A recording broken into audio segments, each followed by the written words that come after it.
সেখানে বিভিন্ন দপ্তরের লোকও ছিল। তার মানে ঘটনাটা আগের থেকে প্রিপ্ল্যান ছিল। আমি মনে করবো না আমরা যে ঘটনাটা instant heat of the moment হয়েছে, এটা আমাদের বললে হবে না। আমাদের টেকনিক্যালি কতগুলো ম্যাটার আছে, আমাদের লাইনটা কিভাবে ঠিক করতে হয়। আমাদের 11,000 ভোল্টের লাইনটা আগে ঠিক করতে লাগে, কারণ 11,000 ভোল্টের লাইন ঠিক হলে তারপরে আমার নেক্সট এলটি লাইন ঠিক করতে লাগে। এলটিটা আমি যে ঠিক করব, চার্জ করব, 11,000টা ঠিক না হলে আমি এলটিটা চার্জ করব কীভাবে? আমার তো পাওয়ার নেই। তা আমাদের সার্কেল ওয়ানে 50টা 11,000 কেবি লাইন আছে, আমি কম বেশি মিলিয়ে বললাম। 11,000 কে প্রত্যেকটা লাইন এফেক্টেড হয়েছে গাছের ডালা পড়ে। আমাদের তার ছিঁড়েছে গাছের ডালার জন্য, আমাদের জন্য বেশি ছিল না, হয়তো গাছের ডালার জন্য কিছু খুঁটিও ভেঙেছে। ঠিক আছে, তো 11,000 আমরা ঠিক করলাম। তারপরে আমরা এলটি লাইন ঠিক করব যেখানে 500 500 800 800 করে কনজিউমার। ওইটা ঠিক করার পরে আমরা সিঙ্গেল কলগুলোতে যাব। তো সিঙ্গেল আমি তো 10,000 লোকের স্বার্থ আগে দেখবো, 50,000 লোকের 1.5 লাখ 2 লাখ কনজিউমার আছে আগরতলা শহরে সার্কেল ওয়ানে।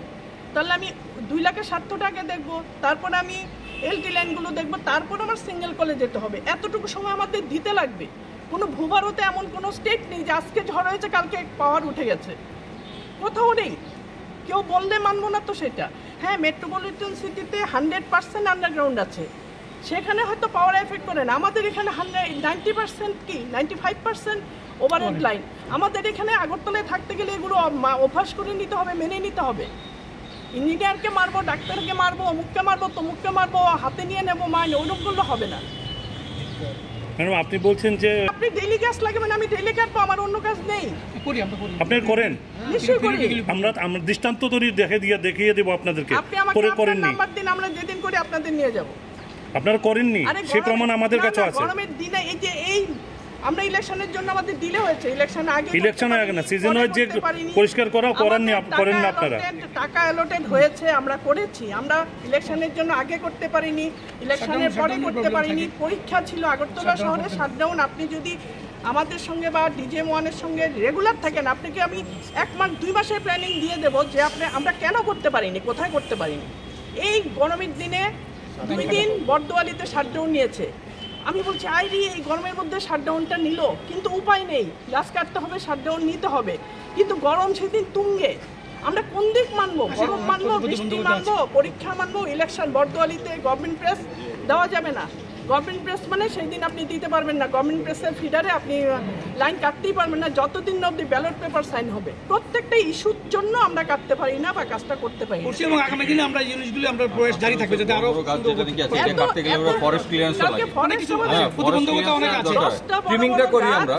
আমি আমাদের লাইন থেকে আমি ফরেস্টের হেল্প নিয়ে কাটিয়েছি।